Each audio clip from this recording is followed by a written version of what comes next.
하나님의 말씀은 신약성경 빌립보서 4장의 말씀입니다.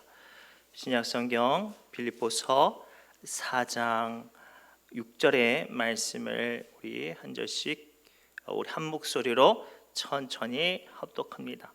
빌립보서 4장 6절의 말씀입니다. 6절의 말씀을 우리 한 마음과 한 목소리로 천천히 합독합니다. 시작. 아무것도 염려하지 말고 다만 모든 일에 기도와 간구로 너희 구할 것을 감사함으로 하나님께 아뢰라. 아멘. 우리 옆 사람이 이렇게 축복할까요? 힘들 때 하나님을 찾는 사람 됩시다 라고 축복합시다. 우리는 힘들 때 하나님을 찾는 사람들인 줄 믿습니다. 사랑하는 성도 여러분, 2026년이 시작이 되었어요. 본격적으로 일들이 진행되어져 가는데 어떠세요? 계속 행복하세요? 슬슬 걱정이 염려가 찾아오세요. 이 대학교 입시를 앞두고 있는 부모님들은 등록금에 또는 고3 수험생에 또는 원치 않은 질병과 아픔이 있는 분들은 그 문제로 또는 사업으로 우리는 저마다 걱정과 염려를 하고 있어요. 오늘 말씀을 가만히 보니까요, 주님께서 우리에게 뭐라고 말씀하시냐면 아무것도 염려하지 말라라고 말을 해요. 왜 염려하지 말라라고 말씀하시냐면 헬라어 염려의 원어는 메림나오라고 하는데 무슨 뜻이냐면 마음이 산산조각 찢겨지는 것을 말을 해요. 하나의 마음으로 온전해야 되는데 염려의 가지가 많아지면 많아질수록 생각도 많아지고 근심도 많아지고 절망도 많아지고, 그렇게 염려는 그런 일들을, 그런 작업을 하는 거예요. 그래서 오늘 2026년을 축복으로 소망하고 나가기를 원하지만 염려로 인해서 지금 마음이 갈라지고 있는 우리에게 주님은 해답을 주세요. 어떤 해답이에요? 기도하라 라고 말을 해요. 왜 주님은 염려로 마음이 갈라지는 우리에게 기도하라 라고 말씀하셨냐면, 기도는요 마음이 하나 되게 해요. 모든 생각과 모든 근심과 모든 염려를 다 모아서 누구 앞에 내려놓는 거예요? 주님 앞에 내려놓는 거예요. 그래서 오늘 하나님께서는 우리에게 2026년을 축복으로 소망으로 살기 원한다면, 또 나의 마음을 힘들게 하는 염려 가운데 무너지고 있다면 기도로 구하라고 말씀하세요. 그리고 오늘 말씀을 통해 기도로 구할 때 우리에게 어떠한 영적인 권세가 임하고 또 그러한 일들을 감당할 때 무엇을 유념해야 하는지 오늘 말씀을 통해 그 영적인 비밀을 발견하시기 바랍니다. 첫째가 이거예요. 우리가 염려로 무너지지 않기 위해서는 기도로 구해야 되는데, 그냥 기도하는 것이 아니라 반드시 예수 그리스도 이름으로 기도해야 한다고 말씀하세요. 우리 함께 읽겠습니다. 시작. 아무것도 염려하지 말고 다만 모든 일에 기도와 간구로 너희 구할 것을 감사함으로 하나님께 아뢰라. 누구에게요? 하나님이요. 근데 이 하나님이 우리에게 독생자 예수 그리스도를 주셔서 그 하나님이 그 모든 기도를 예수 그리스도의 이름으로 우리에게 기도하라고 가르쳐 주셨어요. 이것이 왜 중요하냐면 예수 그리스도의 이름은 영적인 직인이에요. 승인이란 말이죠. 우리가 관공서에서 중요한 토지 문서를 발급을 받고 매매 계약을 해요. 내가 돈도 주고 파는 사람도 만나고 신분증도 서류 다 준비했는데 관공서에서 발급된 그 문서에 직인이 없으면 그것은 아무 일도 이루어지지가 않아요. 오늘날 상당수의 많은 사람들이 저마다 기도해요. 간구해요. 필요한 것들 찾아 여기저기 문을 두들긴단 말이에요. 그러나 그 모든 기도가 예수 그리스도의 이름이 없다면 그것은 허탄한 소리가 될 수밖에 없어요. 사실 우리는 세상적으로나 하나님 앞으로 볼 땐 아무런 존재가 아니에요. 돈이 많아서 하나님보다 많겠습니까? 힘이 많아서 하나님보다 더 힘세겠습니까? 지식이 많아서 하나님보다 더 지식이 많겠습니까? 솔직히 우리는 하나님 앞에 아무것도 아니에요. 그러면 우리는 누구를 붙잡고 가야 될까요? 그렇죠. 하나님의 아들 독생자 예수 그리스도의 이름이에요. 과거에 가난한 미국의 가난한 청년이 대학교 등록금도 내고 조그만한 창업을 하기 위해서 이 부자들을 찾아갔대요. 근데 이제 저마다 이 신분이 검증이 안 되니까 이제 다 퇴짜를 놨대요. 그리고 여기저기 갔는데 다 퇴짜가 당하니까 마지막으로 한 집만 가서 안 되면 그냥 다 접고 이 모양 이 꼴로 살아야지라고 생각하고 그 마지막 부자 집에 찾아갔대요. 문을 두드리기는데 경비원이 찾아와서 누구냐고 물어봐요. 예, 저는요 어디 대학교에 다니는 몇 학년 누군데 제가 회장님한테 등록금도 지원을 받고 제가 좋은 아이디어가 있는데 창업을 하기 위해서 도움을 받기 위해서 왔습니다라고 이제 구구절절하게 자기의 사연을 이야기를 했대요.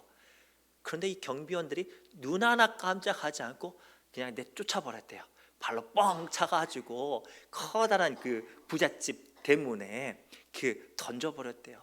거기서 처절하게 널브러져 가지고 펑펑 울고 있는데 갑자기 조그만한 차가 오더니 창문이 쭉 내리더니 여기서 뭐 하세요? 라고 묻는 거예요. 딱 보니까 자기랑 비슷한 또래 남자아이가 말을 걸으니까 하소연을 하는 거예요. 사실 내가 집안일이 너무나도 힘든데 어렵게 대학교를 갔는데 등록금도 없고 또 이 등록금을 마련하려고 고민하던 중에 좋은 사업 아이템이 있는데 이 창업 자금이 없으니까 이 회장님 만나서 이 문제를 해결하고 또 도움을 받으려고 했는데 세상에 경비원들이 들어보내지 않는다고, 아무도 나를 만나주지 않는다고, 그래서 나는 지금 포기하려고 한다고 이렇게 자기 하소연을 쭉 늘어놨대요.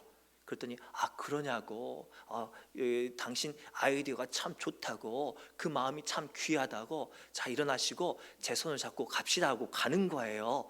그랬더니 문이 열려주고 경비원이 비껴나가고 그 회장님이 맞아 오는 거예요. 그리고 그 가난한 청년을 이끌었던 그 젊은 청년이 이렇게 말을 했대요. 아빠, 제 친구인데 제 친구 이야기 좀 들어주세요. 그렇게 됐대요. 사랑하는 성도분, 왜 우리가 기도할 때 예수 그리스도의 이름으로 기도해야 하냐면 우리 주님께서 이미 예수 그리스도에 대한 기도에 대한 권세를 약속하셨기 때문이에요. 그래서 요한복음 14장 13절부터 14절에 예수님은 우리에게 이렇게 약속하셨어요. 함께 천천히 읽겠습니다. 시작. 너희가 무엇을 구하든지 내가 행하리니 이는 아버지로 하여금 아들로 말미암아 영광을 받으시게 하려 함이라. 내 이름으로 무엇이든지 내게 구하면 내가 행하리라. 아멘. 사랑하는 성도분, 우리가 그동안 기도하면서 오해했던 게 여기 있었어요. 우리는 그동안 내가 기도를 열심히 하면 된다고 생각을 했어요. 금식 기도하고 부르짖는 기도하고 통성 기도하고 배고픈 기도하고 배부른 기도하고 외치는 기도하고 조용한 기도하고 궁구르는 기도하면 하나님께서 들으신다고 생각을 했어요. 아니에요. 예수 이름으로 기도할 때 기도의 권세가 임하는 거예요. 하나님의 능력이 임하는 거예요. 복음서에 보면요, 아주 놀라운 이야기가 담겨져 있는데 예수님께서 제자들을 불러 모으시잖아요. 그때 제자들이 다 믿음이 연약했어요. 그런데 예수님께서 그 연약한 제자들에게 전도하려고 이 파송을 보내주셨네요. 근데 그냥 보내신 게 아니라 예수님의 이름에 권세를 보내주셨어요. 이때 제자들은요, 성령을 받지 못해서 오순절 다락방 사건 한참 전이잖아요. 성령도 받지 못해서 어떤 특별한 능력과 믿음의 어떤 굳건함이 없었어요. 그런데 놀랍게 전도 여행을 갔는데 12명의 제자는 물론이요 70명의 제자들도 한결같이 갔다 와서 뭐라고 고백한 줄 아세요? 예수님, 우리가 예수님의 이름으로 귀신도 쫓아내고 병자도 고쳤습니다 라고 고백을 해요. 누구 이름으로? 예수의 이름으로. 그리고 사랑하는 성도 여러분, 올 한 해 우리가 축복으로 만들기를 원한다면, 또 간절한 바람과 소망과 또는 어떤 이기고자 싶은 어떤 문제가 있다면 예수 이름으로 뜨겁게 붙잡고 기도하고 구하는 저와 여러분 되시길 주님으로 축복합니다. 두 번째, 그렇다면 한 가지가 더 있어요. 우리의 기도에 예수 그리스도의 이름이 있다면 한 가지 필요한 게 있는데 뭐냐면 기도의 언어가 감사로 시작되어야 돼요. 뭐라고요? 감사로. 우리 6절 말씀 다시 한번 읽겠습니다. 시작. 아무것도 염려하지 말고 다만 모든 일에 기도와 간구로 너희 구할 것을 감사함으로 하나님께 아뢰라. 아멘. 사랑하는 성도분, 오늘 우리는 기도에 대해서 한 걸음 더 깊게 들어가려고 합니다. 기도는요, 내가 필요한 것을 청구하는 수준이 아니에요. 나와 함께 하시고 친히 내게 능력 주시고 은혜 주신 하나님의 은혜를 확인하는 자리예요. 뭐 하는 자리라고요? 확인하는 자리예요. 그러면 그 자리의 언어는 확인하는, 늘 내게 은혜를 주셨으니까 감사로 시작이 되는 언어가 되어야 해요. 그 대표적인 안타까운 이야기가 우리가 잘 아는 출애굽기에 등장을 해요. 하나님께서 이스라엘 백성들에게 함께 하시고 축복 주시고 능력 주셨어요. 기가 막힌 은혜들을 이 이스라엘 백성들은 경험을 했단 말이에요.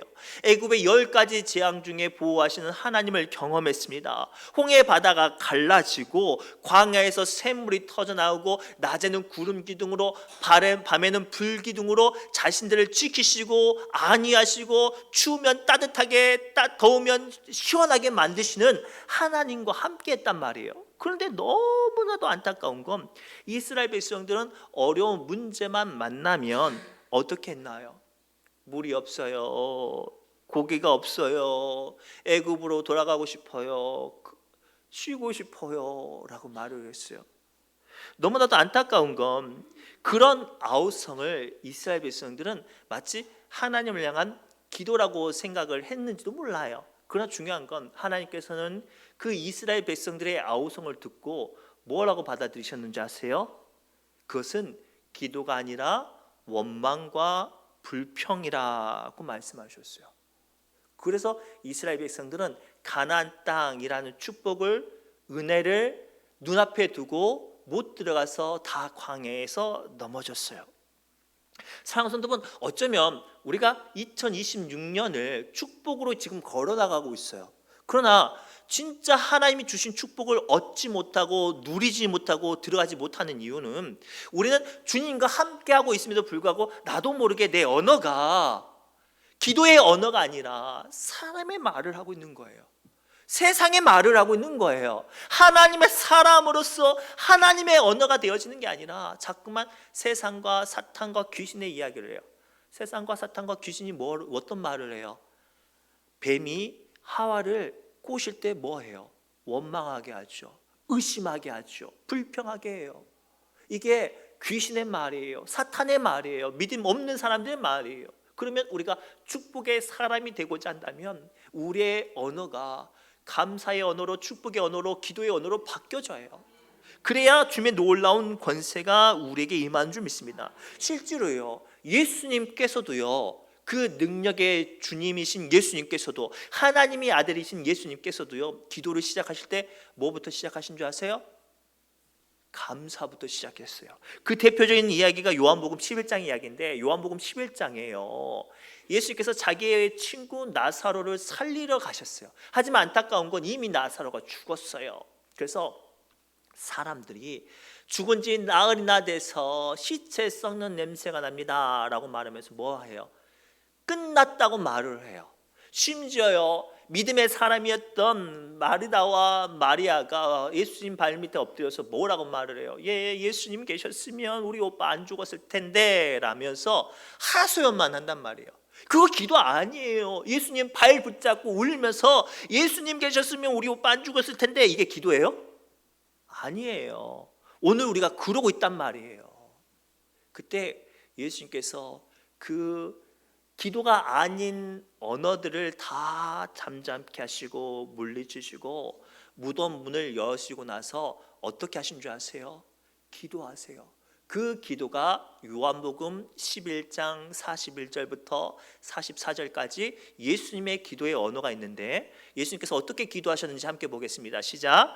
돌을 옮겨 놓으니 예수께서 눈을 들어 우러러보시고 이르시되 아버지여 내 말을 들으신 것을 감사나이다. 예수님의 언어는 감사의 언어로 시작됐어요. 계속 읽겠습니다. 항상 내 말을 들으신 줄을 내가 알았나이다. 이것은 하나님을 인정하는 거예요. 계속했습니다. 그러나 이 말씀을 하옵는 것은 둘러선 무리를 위함이니 곧 아버지께서 나를 보내신 것을 그들로 믿게 하려 함이니이다. 이 말씀을 하시고 큰 소리로 나사로야 나오라 부르시니 죽은 자가 수족을 배로 동인 채로 나오는데 그 얼굴은 수건에 쌓여 있더라. 예수께서 이르시되 풀어 놓아 다니게 하라. 아멘. 이게 권세 있는 기도의 언어였어요. 그동안 우리 기도했어요. 속상한 일, 아픈 일, 힘든 일, 두려운 일, 무서운 일 만나면 다 기도한단 말이에요. 그런데 안타깝게도 우리는 기도하면서도 그 언어가 기도의 언어가 아니었어요. 세상의 언어, 귀신의 말, 허탄한 하소연이었던 거예요. 그래서 우리의 기도가 권세가 되지 못하는 거죠. 오늘 말씀을 통해 하나님은 분명히 말씀하세요. 2022년도 함께 하시는 하나님으로 말미암아 그 기도가 권세가 임하기를 원한다면 오늘부터라도 여러분들 기도의 언어가 달라져야 돼요. 하소연의 기도가 아니라, 원망과 불평에 투정 부리는 언어가 아니라, 하나님과 단판질, 하나님이 이긴가 내가 이긴가 오늘 내가 한번 해볼랍니다 하고 막 죽을 때까지 금식 기도, 이게 아니라 언어가 달라져서 권세가 임하는 기도로 구하는 2026년도가 되시길 주님의 이름으로 축복합니다. 마지막 정말로 중요한 이야기를 할게요. 자, 기도를 구할 때 가장 중요한 게 뭘까요? 믿음으로 기도하며 구해야 한다고 말씀하세요. 우리 빌립보서 4장 6절 말씀 다시 한번 깊게 묵상하면서 함께 읽겠습니다. 시작. 아무것도 염려하지 말고 다만 모든 일에 기도와 간구로 너희 구할 것을 감사함으로 아뢰라. 아멘. 이 짧은 말씀에 종합해 보면 한 가지 단어로 귀결이 돼요. 뭐예요? 하나님을 향한 믿음이에요. 기도는요, 믿음으로 시작하는 거예요. 기도는요, 믿음으로 말미암는 거예요. 기도는요, 믿음으로 응답받는 거예요. 그래서 마가복음 11장 24절에 예수님께서 이렇게 우리에게 증명하셨어요. 함께 읽겠습니다. 그러므로 내가 너희에게 말하노니, 예수님께서 말씀하셨어요. 무엇이든지 기도하고 구하는 것은 받은 줄로 믿으라. 그리하면 너희에게 그대로 되리라. 아멘. 가장 중요한 거예요. 우리가 예수님의 이름으로도 기도했어요. 그리고 우리의 언어가 기도의 언어로 감사로 올려드렸어요. 그런데 중요한 건 믿음이 없다면 그 기도는 절대 응답이 이루어질 수 없어요. 우리가 화살을 쏠 때 뭐하러 쏴요? 관역을 맞추려고 쏴요. 그런데 댕길 때부터 맞겠나 싶으면 맞아요? 죽어도 안 맞아요. 오늘 말씀을 통해 주님은요, 우리가 기도하는 자마다, 주님의 능력과 은혜를 소망하는 자마다 반드시 구해야 될 것은 이 기도가 이루어지리라는 확신, 믿음이 있어야 돼요. 우리가 너무나도 많이 잘 아는 애화를 한번 해볼까요? 어느 시골 농사 짓는 마을에 이 모내기 할 때가 됐는데 하늘에 비가 안 내리는 거예요. 우리가 보통 5월 달에 모내기를 하는데 그 전후에 봄비가 많이 내리잖아요. 근데 비가 안 내리는 거예요. 난리가 났어요. 모내기를 못 하니까. 그 작은 시골 마을에 믿음의 사람들이 마을 사람들을 권면해서, 우리 하나님은 능력의 하나님이십니다. 우리 한번 일주일 동안, 아니 오늘 다들 바쁘시니까 내일 주일 예배 끝나고 작정해서 한번 기도해 봅시다 하고 동네 사람들 다 불러 모았대요. 그리고 기도회가 시작됐어요. 옛날 기도회 어떻게 하신 줄 아세요? 큰 북 놓고 쳐요. 막 붕붕 쳐고 막 그래요. 다들 옛날 분 경험해 보셨으면서 안 해본 척 하시는데 막 그랬단 말이에요. 그러면 북소리 맞춰서 박수도 치고 찬양도 하고 막 부르짖으면서 주여 주여 하고 막 그래요. 열심히 기도를 했어요. 뜨겁게 기도했어요. 그리고 마음이 너무나도 은혜가 됐어요. 참 우리 기도 잘한다고 스스로 생각도 됐어요. 그리고 끝나고 나가는데, 야, 정말로 하나님께서 비를 내리시는데 진짜로 장대 같은 비가 막 쏟아져 내리는 거예요. 얼마나 비가 많이 내리는지 앞이 안 보이는 거예요. 근데 문제가 생겼어요. 아무도 우산을 안 갖고 왔어요. 다들 발만 동동구리면서 맞고 가야 되나, 어떤 다라이를 들고 가야 되나 고민하고 있는데 갑자기 요만한 여자아이가 우산을 톡 펴가지고 가는 거예요. 장로님들이 궁금하잖아요. 야, 너 비 올 줄 알았어? 어떻게 우산 갖고 왔어? 그러자 그 아이가 이렇게 말을 했대요. 우리 기도하니까 비가 당연히 오겠죠. 저는 올 줄 알았어요. 그래서 우산 갖고 왔어요. 그랬대요. 그리고 그 자리에 있던 사람들이 다 부끄러워했답니다. 어쩌면 우리 신의중앙교회가 이런 모습일 수도 있어요. 어쩌면 우리가 2025년도 믿음으로도 기도하고 감사로 기도했지만 우리 안에 응답이라는 열매가 맺혀지지 못했던 이유가 여기 있었던 것 같아요. 기도는 했어요. 부르짖고 통성 기도하고 금식 기도도 하고요, 발버둥도 치고 함께 기도하고 둘이 기도하고 혼자도 기도했어요. 그런데 나도 모르게 내 마음속에 되겠나? 너무나도 무거운 일이랴, 너무나도 어려운 일이야 라고 생각했으니 우리는 그 기도의 열매가 힘들게 맺혀지거나 맺혀지지 않았던 거예요. 믿음의 기도란 이 기도를 하면 반드시 우리 주 예수님께서 그 기도 가운데 응답하시리라는 평안이 찾아와야 해요. 그래서 예수님께서 말씀하셨죠. 내가 너에게 평안을 주노라. 이는 세상이 줄 수 없는 평안이라 라고 말씀하신 이유가 여기 있어요. 왜? 예수님의 이름으로 기도하면 그 기도가 믿음으로 기도하면 다 이루어지니까 당연히 평안이 찾아와요. 근데 기도하는데도 여전히 불안해요. 되겠나 싶으면 유턴해서 다시 기도하셔요. 믿음으로 기도할 때까지 기도하셔야 해요. 그래야 그 기도가 권세가 있어요. 그 대표적인 이야기를 한번 해볼까요? 마태복음 14장에 어떤 사건이 등장하냐면 예수님께서 제자들과 함께 계시지 않을 때 제자들이 이 배를 타고 바다를 건너가고 있었어요. 그런데 그 순탄한 길을 가고 있던 중에 갑자기 풍랑이 몰아치죠. 어부 출신들이 꽤 많이 있었음에도 불구하고 제자들은 앞으로 전진하지 못했을 뿐만 아니라 두려워하고 절망했어요. 근데 놀랍게 그 절망하고 있고 염려하고 있는 제자들 앞에 예수님께서 무리를 걸어오시면서 내니 두려워하지 말라라고 말씀하셨어요. 얼마나 그 모습이 멋있어요.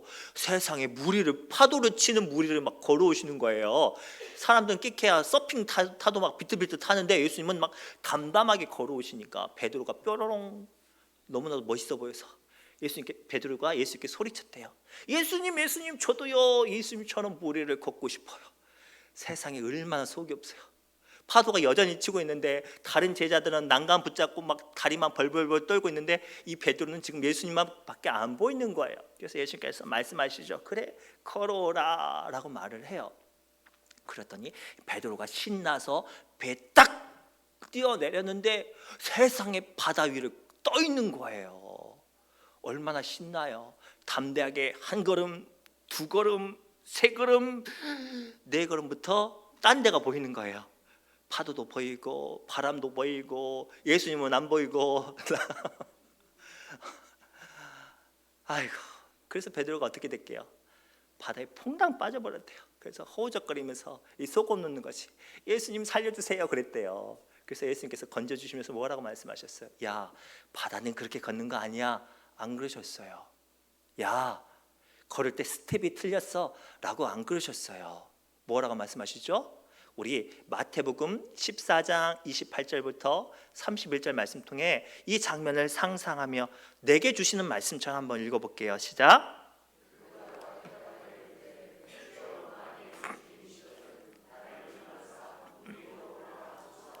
오라 하시니 베드로가 배에서 내려 물 위로 걸어서 예수께로 가되 바람을 보고 무서워 빠져가는지라 소리질러 이르되 주여 나를 구원하소서 하니 예수께서 즉시 손을 내밀어 그를 붙잡으시며 이르시되 믿음이 작은 자여 왜 의심하였느냐 하시고, 이래서 베드로가 빠졌대요. 베드로 믿음은 있었어요. 그렇죠?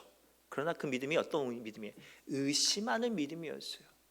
오늘 이 베드로가 오늘 우리예요. 아니라고 부인하시겠습니까? 다른 사람이라고 외면하시겠습니까? 아니에요. 우리는 저마다 예수님께서 내 삶 가운데 역사하시고 이루어 주시리라 함께 하시리라고는 고백을 해요. 그러나 그 문제를 통해 내 마음 가운데 삶 가운데 일렁이는 바람과 파도 소리만 스쳐 지나가도 우리의 믿음은 다 연약해져요. 믿음 없지 않죠? 믿음 있어요. 그러나 우리의 믿음은 무너지는 믿음이었기 때문에 기도가 능력이 떠나가는 거예요.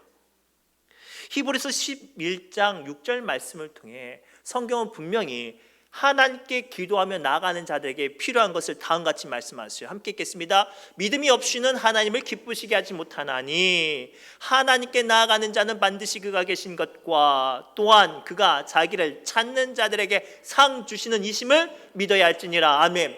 오늘 이 말씀을 좀 2026년도 우리 신유종합교회 성도들이 붙잡고 기도하셨으면 좋겠어요. 하나님께서는 믿음 없이는 하나님을 기쁘시게 하지 못해요. 하나님께 나아가는 자는 그를 찾는 자, 그를 붙잡는 사람 반드시 상을 주시는 분이라고 믿고 나아갈 때 응답이라는 선물이 우리에게 다가와 주십니다. 고로 오늘 2026년도 축복받길 원하잖아요.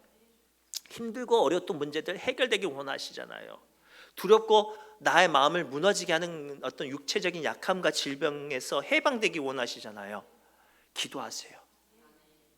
예수의 이름으로 감사로 흔들리지 않는 굳건한 믿음으로 기도할 때 그때 놀라운 일이 벌어지는데 빌립보서 4장 7절 읽겠습니다. 그리하면 모든 지각에 뛰어난 하나님의 평강이 그리스도 예수 안에서 너희 마음과 생각을 지키리라. 얼마나 감격스러워요. 우리가 설교 전까지만 해도 염려로 마음이 산산조각이 났어요. 돈 문제로, 건강 문제로, 사업 문제로, 사람 때문에. 그런데 기도를 하니까 어때요? 예수 안에서 우리의 마음과 생각을 지키는 역사가 임한다고 하세요. 그로 오늘 올 한 해 우리 기도회라는 이름이 붙은 모든 예배에 이 믿음을 가지고 우리 열심히 한번 참석해 봅시다. 그래야 할 때 하나님께서 하늘의 문이 열려져서 임하는 놀라운 축복 가운데 응답하시리라 믿습니다. 기도합니다. 하나님, 2026년 축복으로 우리의 삶이 채워지기를 소망하며 간절한 바람과 우리의 약한 가운데 주님의 권세가 임하기를 소망하는 마음으로 우리 사랑하는 성도들 수요 예배로 주님 앞에 나와 부르짖어 기도합니다. 간절히 바라옵고 소망하옵기는 이제부터 우리의 기도가 예수 그리스도의 이름을 붙잡는 기도 되어지게 해주옵시고 원망과 하소연과 한탄의 언어가 아니라 감사로 주님께 아뢰는 기도의 언어들로 세워지게 하여 주옵소서. 무엇보다 우리의 기도가 굳건한 믿음 되어져서 하늘의 신령한 것들이 덧입혀지는 놀라운 능력과 하늘의 문이 임하는 놀라운 응답이 임하게 하여 주옵소서. 모든 말씀 예수님의 이름으로 간절히 기도드리옵나이다. 아멘.